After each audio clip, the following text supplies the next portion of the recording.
Hello, this is Tage Gould. This is my summer assignment presentation for Mrs. Langley's 8th period AP Literature. Over the summer, I read the play Julius Caesar by William Shakespeare. In relation to the human experience, this play taught me that self-interest is oft disguised, everyone is a critic, power is nearly always corrupting, the lower classes can easily be swayed, and pride can be damning. I know these aren't the most positive of things, but this play wasn't the most positive of things either. The first one is referring to Cassius wanting to kill Caesar for his own jealousy. The second one, everyone is a critic. That's talking about all of the conspirators against Caesar, seeing that he was a bad leader simply because he wasn't doing things their way. Power is nearly always corrupting. As soon as Mark Antony took control with Octavius and one other person, he felt like that other person shouldn't be there and should go straight out immediately. The lower classes can easily be swayed. That is shown by them going with whatever Brutus or Antony said. Brutus, giving his eulogy about Caesar, was telling them that Caesar had to die because he was a tyrant. Right away, the plebeians were like, oh yeah, okay. But when Mark Antony said that Julius loved them and would do anything for them, the plebeians were like, oh, screw those senators. Pride can be damning. Pride led to Julius Caesar's death, all in all. He was warned multiple times not to go to the Capitol that day because senators wanted to kill him. But him not wanting to be a coward decided to go that day. Literary techniques used in this piece were symbolism and weather, the title of the play, and foreshadowing/omens. The day before the Ides of March, which was the day that Julius Caesar died, there was a storm of supernatural proportions. The second one, title of the play. The title of the play is Julius Caesar. Now, Julius Caesar dies in Act 3. There are 5 acts in this play. So why did William Shakespeare name it after a character that died halfway through? Well, it's not the person that the play is about. It's the ideal. It's the Caesarism, if you will. Sure, Julius Caesar died halfway through, but he was still ever present.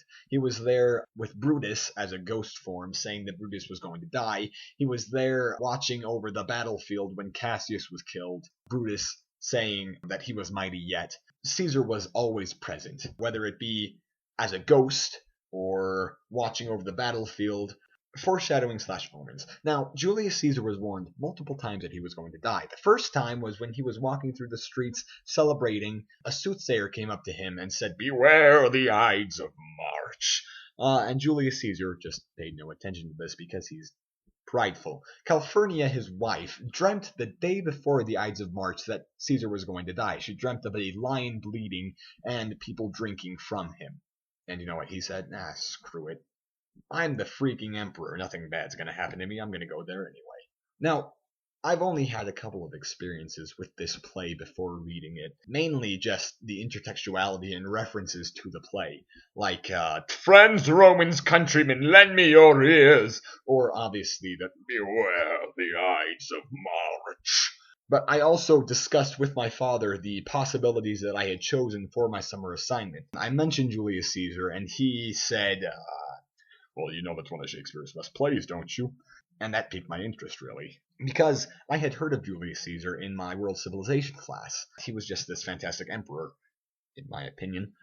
But he died in a horrific way, and so I really just wanted to see that.